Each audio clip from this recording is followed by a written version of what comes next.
오늘은 호련히 하늘로부터 큰 빛이, 호련히 하늘로부터 큰 빛이, 이 제목으로 하나님 말씀 전하겠습니다.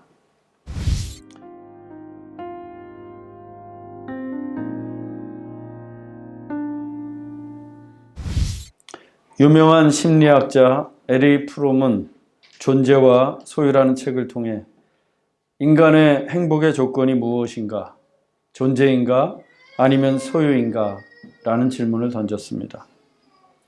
실제로 우리는 행복해지기 위해 무단히 노력합니다.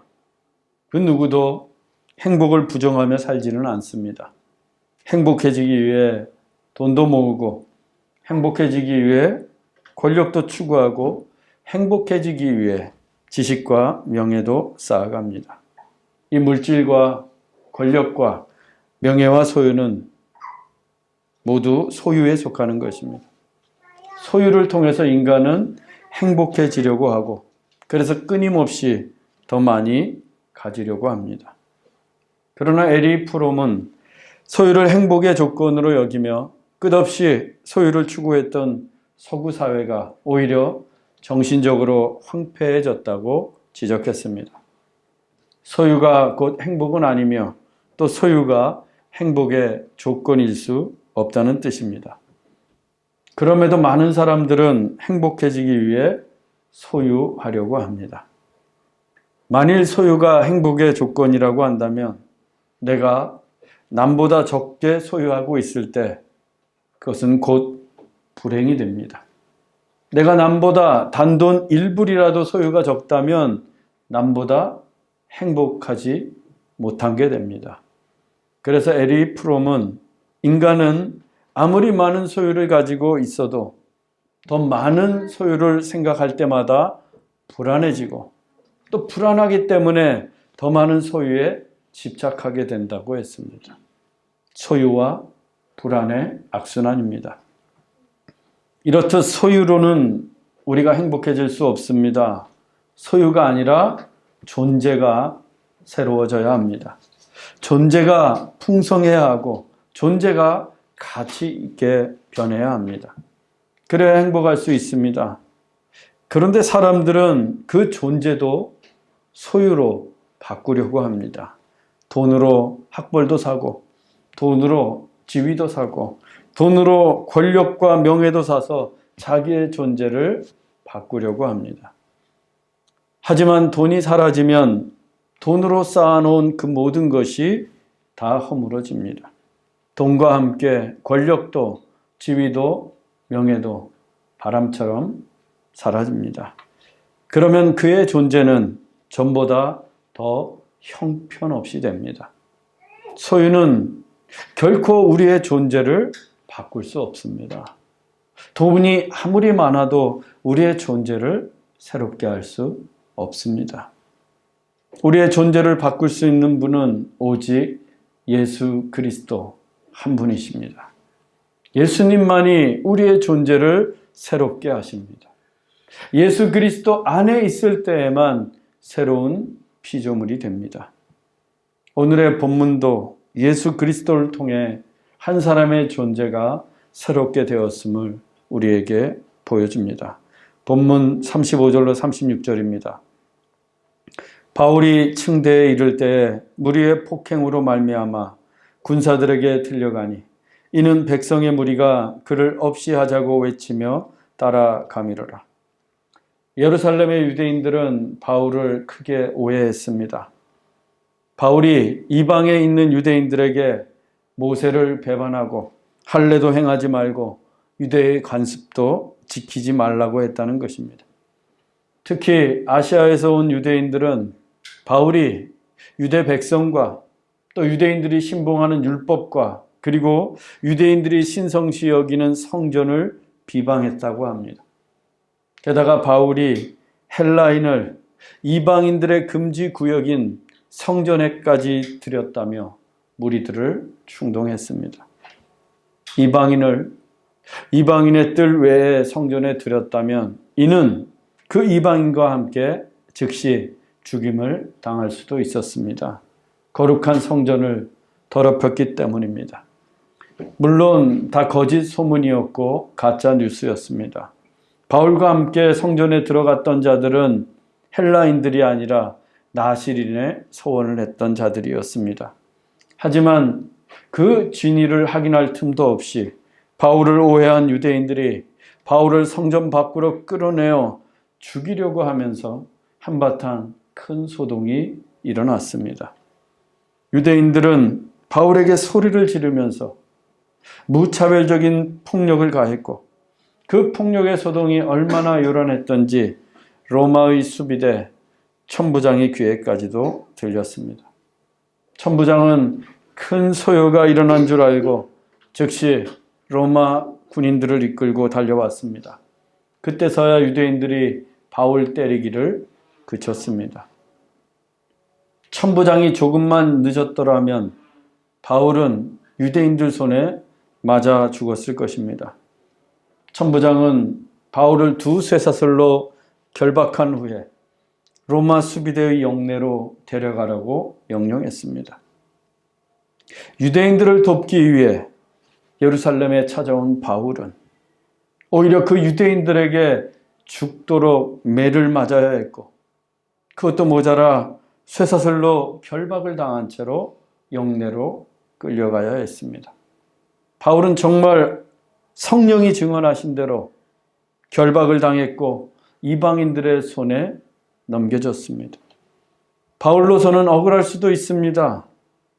주의 일을 하겠다고 왔는데, 사람들을 돕겠다고 왔는데 왜 이런 일을 당해야 하는지 우리로서는 이해하기가 쉽지 않습니다. 그런데 그 길만이 바울이 살 수 있는 길이라고 했습니다. 로마 수비대의 영내가 바울에게 가장 안전한 곳이었습니다. 그리고 그곳이 로마로 통할 수 있는 유일한 길이었습니다. 하나님께서 신묘막측하신 방법으로 바울을 인도하신 것입니다. 그렇게 바울이 로마 군인들에게 끌려 층계로 올라갈 때에 유대인들도 따라가면서 여전히 바울을 때리고 폭행했습니다. 그러자 로마 군인들이 그 바울을 번쩍 들어서 들고 갑니다. 하지만 유대인들도 물러서지 않습니다. 그를 없이 하자, 그를 없이 하자고 외치며 계속해서 바울을 따라갑니다. 반드시 바울을 죽이겠다는 일념이었습니다. 바울은 여전히 위험했습니다. 유대인들의 소동으로 자칫 천부장이 그 바울을 그들에게 내어줄 수도 있습니다. 빌라도가 예수님을 내어주었듯이. 그런데 그때 바울이 천부장을 멈추게 했습니다. 본문 37절로 38절입니다. 바울을 데리고 영내로 들어가려 할 그때에 바울이 천부장에게 이르되 내가 당신에게 말할 수 있느냐? 이르되 내가 헬라 말을 아느냐? 그러면 내가 이전에 소요를 일으켜 자객 4,000명을 거느리고 광야로 가던 애굽인이 아니냐? 바울을 데리고 영내로 들어가려 할 그때 바울이 아직 로마 수비대의 영내로 완전히 들어간 것이 아니었습니다. 여전히 유대인들은 바울을 없애려고 소동을 피우고 바울의 목숨은 위험에 노출되어 있습니다. 안전을 위해서 바울은 한시라도 빨리 그 자리를 피해 영내로 들어가야 합니다. 그런데 바울이 멈추었습니다. 영내로 들어가지 않고 발걸음을 멈추고 천부장에게 말합니다. 내가 당신에게 말할 수 있느냐? 바울이 헬라 말로 했습니다. 에이 엑세스틴 모이 에페인 티 프로세. 내가 얼마간 말할 수 있도록 허락해 달라는 뜻이었습니다. 천부장은 바울이 헬라 말을 하는 것을 듣고는 혹시 전에 소요를 일으키고 자객 4,000명을 데리고 광야로 떠났던 애굽인이 아니냐고 물었습니다. 유대의 역사가 요세푸스가 기록한 유대 고대사에 따르면 이 본문으로부터 약 3년 전에 애굽의 거짓 선지자가 예루살렘에 출몰했습니다. 그 거짓 선지자가 3만 명의 무리들을 이끌고 감람산에 모였는데 예루살렘 성벽을 무너뜨리고 로마를 물리치겠다고 공언을 했습니다. 로마의 입장에서 본다면 이것은 단순한 소요가 아니라 역모였고 반란이었습니다. 당시 유대의 총독이었던 벨리스 총독은 즉시 로마 군대를 동원해서 반란의 무리들을 진압했습니다. 그때 죽은 자들이 부지기수였습니다. 그런데 그들의 우두머리였던 애굽의 거짓 선지자는 로마의 칼날을 피해 광야로 도망을 쳤고 함께 도망친 자객들이 4,000명이나 되었습니다. 그때 그 애굽의 거짓 선지자가 헬라말로 반란의 무리들을 선동하며 로마에 대항을 했던 것입니다. 그런데 지금 바울로 인해서 예루살렘에 큰 소동이 일어났고 또 바울이 헬라말을 하자 천부장은 3년 전에 광야로 도망친 그 애굽의 거짓 선지자가 아니냐며 바울에게 물었던 것입니다. 그런데 바울은 애굽 사람이 아니지 않습니까? 본문 39절로 40절입니다. 나는 유대인이라 소읍이 아닌 길리기아 다소시의 시민이니 청컨대 백성에게 말하기를 허락하라 하니 천부장이 허락하거늘 바울이 층대 위에 서서 백성에게 손짓하여 매우 조용히 한 후에 히브리 말로 말하니라. 바울은 먼저 자신이 유대인임을 밝혔습니다. 그리고 이어서 로마 시민인 것도 밝혔습니다. 그런데 바울은 그냥 로마 시민이라고 하지 않고 소읍이 아닌 길리기아 다소시의 시민이라고 했습니다. 당시의 다소는 어느 시골의 소읍, 작은 마을이 아니라 길리기아에서 제1가는 도시였습니다. 물질적으로도 부유했고 로마 제국 내에서도 학문으로 유명한 대학 도시, 지성의 도시였습니다.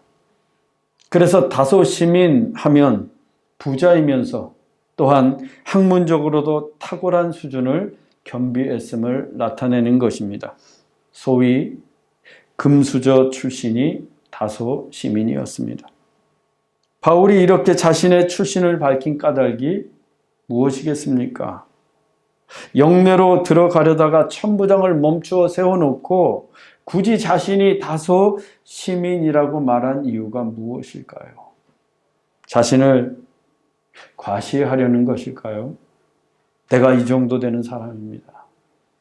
지금 유대인들이 핏발이 서서 바울을 죽이겠다고 하는데 한 대라도 덜 맞기 위해서는 얼른 영내로 피해야 합니다. 대체 바울이 왜 이러는 것일까요? 유대인들에게 복음을 전하기 위함입니다. 자기를 죽이겠다고 달려드는 유대인들에게 예수 그리스도의 복음을 전하기 위함입니다. 천부장에게 자기의 신분을 과시하려는 게 아니라 유대인들에게 살아계신 예수 그리스도를 전하려고 하는 것입니다. 바울은 정말 복음의 열성을 가진 사도였습니다. 예수 그리스도에게 사로잡힌 사람이었습니다. 하루 온종일 예수님 생각만 하는 그리스도인이었습니다. 그러다 조금만 기회가 오면 예수님을 전합니다. 자기의 형편이 어떠하든 전혀 상관치 않습니다. 매를 맞든 쇠사슬로 결박을 당하든 머리가 깨어지고 입술이 터지든 복음만 전할 수 있다면 기회를 찾는 사람이 바울이었습니다. 지금도 다소 시민임을 내세워 복음을 전할 기회를 달라는 것입니다. 바울이 1차 선교 여행 중에 루스드라에서 하나님의 말씀을 전했습니다. 바울은 선천성 하반신 불구자를 향해 내 발로 일어서라 라고 외쳤습니다. 그러자 날 때부터 걷지 못했던 그가 자기의 두 발로 벌떡 일어나 걸었습니다. 기적이 일어난 것입니다. 그 기적을 본 루스드라 사람들이 바울을 사람의 형상을 하고 하늘에서 내려온 신인 줄 알고는 소를 잡아 제사를 드리려고 했습니다. 이에 놀란 바울이 자기의 옷을 찢으며 우리도 여러분과 같은 성정을 지닌 사람이라고 소리를 질렀습니다. 그렇게 해서 겨우 무리들을 말렸는데 그때 비시디아 안티옥과 이고니온에서 악명 높은 유대인들이 몰려왔습니다. 그들은 전에 바울이 비시디아 안티옥과 이고니온에서 예수 그리스도의 복음을 전할 때에 무리들을 선동하고 바울을 비방하며 바울에게 돌을 던지려고 했던 자들이었습니다. 그들이 대거 루스드라에까지 찾아온 것입니다. 그리고 또다시 무리들을 충동해서 그들과 합세하여 바울에게 돌을 던졌습니다. 경고 삼아 던진 게 아니었습니다. 바울이 죽을 때까지 무차별적으로 돌세례를 퍼부었습니다. 바울이 그 돌에 맞아 정신을 잃었고 유대인들은 바울이 죽은 줄로 알고 바울을 질질 끌고 가 성 밖에 내다 버렸습니다. 얼마쯤 시간이 흘렀을까요? 한참 만에 바울이 정신을 차리고 몸을 추스려서 일어났습니다. 그런데 그때 바울이 제일 먼저 한 일이 무엇이었습니까? 죽었다가 겨우 살아난 바울이 제일 먼저 행했던 일이 무엇이었어요? 루스드라 성으로 다시 들어가는 것이었습니다. 그 성에는 바울을 죽이겠다고 돌로 쳤던 유대인들과 무리들이 있습니다. 바울이 살아 돌아온 것을 보면 그들이 또 바울에게 무슨 짓을 할지 모릅니다. 그런데 바울은 일어나자마자 루스드라 성으로 들어갔습니다. 바울이 그토록 위험천만한 그 성에 다시 들어간 이유는 분명합니다. 복음을 전하기 위함입니다. 자신이 전한 복음이 생명의 말씀이고 예수 그리스도가 부활의 주님임을 증명하기 위함입니다. 만일 바울이 그 성에 들어가지 않고 그대로 가버렸다면 루스드라 사람들은 바울이 죽은 줄로만 알았을 것입니다. 당연히 바울이 전한 복음도 헛소리였고 바울이 행한 기적도 우연의 일치로 여겼을 것입니다. 그렇게 되면 바울이 전한 복음을 듣고 예수님을 믿게 된 그리스도의 제자들도 흔들릴 수 있습니다. 바울이 전하는 복음이 진리일까? 우리에게 믿는 게 맞는 것인가? 의심할 수 있습니다. 바울은 그 의심을 해소시켜 주어야 했고 또 자신이 전한 복음이 거짓이 아니라 생명의 말씀임을 증명해야 했습니다. 그래서 바울은 돌에 맞아 피투성이가 된 몸을 이끌고 다시 루스드라 성에 들어가 복음을 전했던 것입니다. 마치 부활하듯 일어난 자기의 몸으로 부활의 예수를 증명했습니다. 이처럼 바울은 자기의 몸이 피투성이가 되든 또다시 돌에 맞든 전혀 개의치 않았습니다. 바울에게는 복음이 더 중요했기 때문입니다. 예수님을 전하고 복음을 전하는 게 가장 중요했습니다. 지금 예루살렘에서도 마찬가지입니다. 자기를 죽이겠다고 폭력을 휘두른 유대인들에게 머리가 깨어지고 피멍이 든 몸으로 자기의 안위 따위는 전혀 생각지 않고 복음을 전하려고 합니다. 정말 그의 관심은 온통 예수 그리스도뿐이었습니다. 여러분의 관심사는 무엇입니까? 무엇이 여러분의 생각을 사로잡고 있습니까? 하루 온종일 무슨 생각을 하시면서 살아가십니까? 사업입니까? 큰 집 사는 것입니까? 성공하고 대박 나는 것입니까? 내 자녀가 잘 되는 것입니까? 다 좋습니다. 우리는 그 꿈들을 이루기 위해 열심히 살아야 합니다. 하지만 그보다 앞서 예수 그리스도에게 사로잡히십시오. 복음에 집중하시기 바랍니다. 죄악 중에 있던 나를 건져주시고 구원해 주신 예수 그리스도에게 관심을 쏟으십시오. 그때 내 주변이 변합니다. 내가 예수님에게 집중하면 내 삶이 변하고 내 가정이 새롭게 됩니다. 천부장에게 말할 기회를 얻은 바울이 유대 백성들에게 쇠사슬로 결박을 당한 손을 들고 손짓을 했습니다. 철그렁, 철그렁. 그러자 매우 조용해졌고 바울이 히브리 말로 설교를 시작합니다. 이때에도 바울이 참 많이 감격했을 것으로 생각이 됩니다. 그동안 바울이 선교 여행 중에 아시아와 유럽에서 했던 설교는 대부분 헬라 말이었습니다. 유대인 회당을 찾아가 설교했을 때에도 헬라어로 설교했습니다. 회당에는 헬라인들, 아시아 사람들도 함께 있었기 때문입니다. 그렇게 1차, 2차, 3차 선교여행을 다니며 이방인들 앞에서 10년 이상을 헬라어로 설교했던 바울이 지금 자기 동족 유대인들 앞에서 자신의 모국어인 히브리 말로 설교를 합니다. 가슴이 벅차오르고 또 다른 감동이 있었을 것입니다. 그 벅찬 설교가 이렇게 시작되었습니다. 사도행전 22장 1절로 2절입니다. 부형들아, 내가 지금 여러분 앞에서 변명하는 말을 들으라. 그들이 그가 히브리 말로 말함을 듣고 더욱 조용한지라. 바울의 첫 마디는 부형들아 였습니다. 풀었으면 내 아버지와 형제가 되시는 여러분입니다. 특히 부형들아 이 말은 유대인들 사이에서 존경과 친근함을 나타내는 표현이었습니다. 그런데 지금 바울의 설교를 듣고 있는 사람들이 누구입니까? 바울에게 온갖 비방을 쏟아내고 바울에게 무차별적인 폭력을 행사하며 바울을 죽이려고 하는 사람들입니다.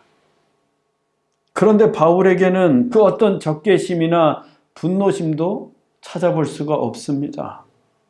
오히려 바울은 존경과 친밀함을 담아서 부형들아 라고 부릅니다. 그러자 좌중은 더욱더 조용해졌습니다. 이것이 온유함의 힘입니다. 분노와 적개심을 누그러뜨릴 수 있는 것은 강대강으로 부딪히는 게 아니라 눈에는 눈, 이에는 이로 맞서는 게 아니라 온유함입니다. 평화는 온유함을 통해서 옵니다. 저는 여러분들도 온유한 사람이 되기를 바랍니다. 온유한 사람이 복 있는 사람이고 온유한 사람이 땅을 기업으로 얻습니다. 부디 온유함으로 이 교회와 가정을 평화의 땅으로 만드시기 바랍니다. 부형들아 라고 시작된 바울의 설교는 이렇게 이어졌습니다. 본문 3절로 5절 상반절입니다. 나는 유대인으로 길리기아 다소에서 났고 이 성에서 자라 가말리엘의 문화에서 율법의 엄한 교훈을 받았고 너희 모든 사람처럼 하나님께 대하여 열심히 있는 자라. 내가 이 돌을 박해하여 사람을 죽이기까지 하고 남녀를 결박하여 옥에 넘겼노니 이에 대제사장과 모든 장로들이 내 증인이라. 바울은 유대인들에게 히브리 말로 자신이 유대인임을 밝혔습니다. 길리기아 땅 다소에서 태어났지만 어릴 때부터 이 성, 곧 예루살렘 성에서 자랐고 당시 유대 최고의 율법 학교였던 가말리엘 문화에서 엄격한 율법 교육도 받았다고 했습니다. 그리고 나도 너희들처럼 하나님께 대한 열심이 있어서 이 돌을 박해했다고 합니다. 즉 예수 믿는 사람들을 박해하고 죽이기까지 했으며 남녀를 결박하여 투옥시켰던 자신의 과거를 밝혔습니다. 괜히 하는 소리가 아니라 대제사장과 모든 장로들이 이 일의 증인이었습니다. 바울이 자신의 유대적 태생을 밝히고 이같이 말한 까닭은 예루살렘에 퍼져 있던 자신에 대한 가짜 뉴스, 바울이 모세를 배반했고 율법과 성전을 비방했다는 거짓 소문이 얼마나 잘못된 것인지 해명하기 위함이었습니다. 바울은 자신의 해명을 계속해서 이어갑니다. 본문 5절 하반절입니다. 또 내가 그들에게서 다메섹 형제들에게 가는 공문을 받아가지고 거기 있는 자들도 결박하여 예루살렘으로 끌어다가 형벌받게 하려고 가더니 바울의 열심은 예루살렘에만 머물러 있지 않았습니다. 예루살렘에서 무려 220km나 떨어진 다메섹에도 예수를 믿는 사람들이 있다고 하니 바울은 가만히 있을 수가 없었습니다. 대제사장과 장로들에게 공문을 받아서, 이 공문은 체포영장입니다. 체포영장을 들고 다메섹의 그리스도인들을 결박해 예루살렘으로 끌고 오겠다고 그 먼 길을 떠났습니다. 예루살렘의 유대인들 중에서 누구도 하지 않은 일을 바울이 했던 것입니다. 즉 바울은 나의 율법에 대한 열심이 너희들보다 더하면 더했지 결코 부족하지 않았다고 말하는 것입니다. 이토록 율법에 철두철미했던 유대인, 정말 히브리인 중에 히브리인이 바울이었습니다. 그랬던 바울에게 평생 잊지 못할 만남이 일어납니다. 본문 6절로 8절입니다. 다메섹에 가까이 갔을 때 오정쯤 되어 호련히 하늘로부터 큰 빛이 나를 둘러 비치매 내가 땅에 엎드러져 들으니 사울아 사울아 내가 왜 나를 박해하느냐 하시거늘 내가 주님 누구시니이까 하니 나는 내가 박해하는 나사렛 예수라 하시더라. 예루살렘을 출발한 바울이 다메섹 가까이에 이르렀습니다. 그때가 오정쯤 낮 12시쯤 되었는데 호련히 하늘로부터 큰 빛이 바울을 둘러 비추었습니다. 그 큰 빛에 압도된 바울이 그대로 땅으로 고꾸라졌고 그때 하늘에서 한 음성이 들려옵니다. 사울아 사울아 내가 왜 나를 박해하느냐. 깜짝 놀란 바울은 그 음성의 주인이 누구인지 물었습니다.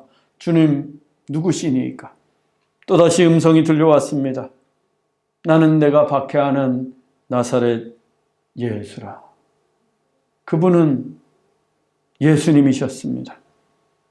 예수님이 호련히 하늘로부터 쏟아지는 빛 가운데 사울을 만나주신 것입니다. 그런데 한 가지 흥미로운 사실은 예수님이 바울에게 자신을 나는 내가 박해하는 예수라고 소개하셨다는 것입니다. 사울아 사울아 내가 왜 나를 박해하느냐. 나는 내가 박해하는 예수라. 예수님은 거듭해서 사울에게 박해당했음을 말씀하십니다. 왜냐하면 그동안 사울이 예수님의 몸된 교회를, 예수님을 믿는 사람들을 박해했기 때문입니다.